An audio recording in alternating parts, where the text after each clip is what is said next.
Luigi Di Maio, leader of Italy's Five-Star Movement party, at a polling station in Naples on Sunday.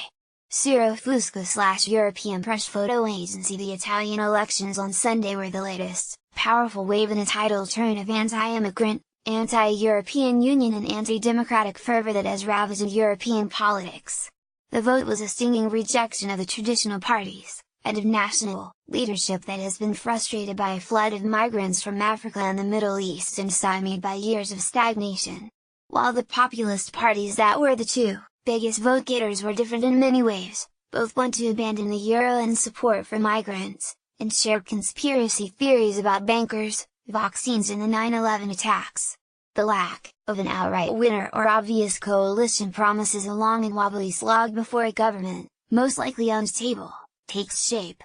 The big winner, with about 32% of the vote, was the Five-Star Movement, a grassroots melange of libertarians, progressives, Eurosceptics and other disenchanted voters formed less than a decade ago by a comedian, and now led by a 31-year-old college dropout, Luigi Di Maio. Next was the Far-Right League, formerly Northern League, led by Matteo Salvini, 44. An enthusiastic fan of Marine Le Pen's National Front and Donald Trump, Mr. Salvini fans sadly familiar flames of nationalism, ethnocentrism and xenophobia, promising, among other things, cleansing Italy of immigrants, threatening force.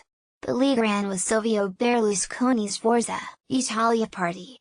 If there was a sliver of good news, it was that the party of Mr. Berlusconi, forerunner of today's populist who was forced out as prime minister in 2011 in a swirl of sex scandals and legal troubles, took only 14% of the vote.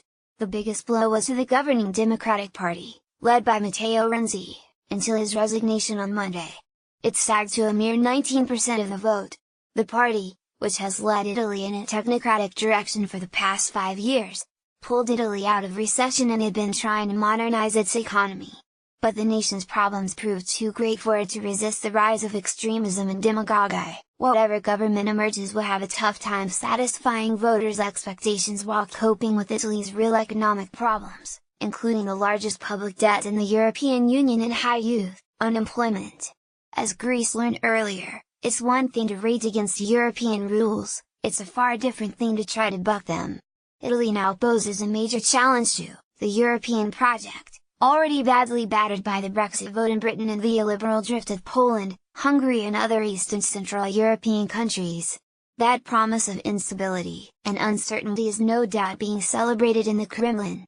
Both the Five-Star Movement and the League have argued against Union sanctions on Russia. Italy is not likely to quit the Union or drop the euro, but a government hostile to both is a headache to Brussels and the deeper integration championed by President Emmanuel Macron of France and Chancellor Angela Merkel of Germany.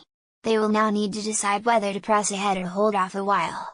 A version of this editorial appears in print on March 6, 2018, on page 826 of the New York edition with the headline, "Europe's Populist Tide Sweeps Italy."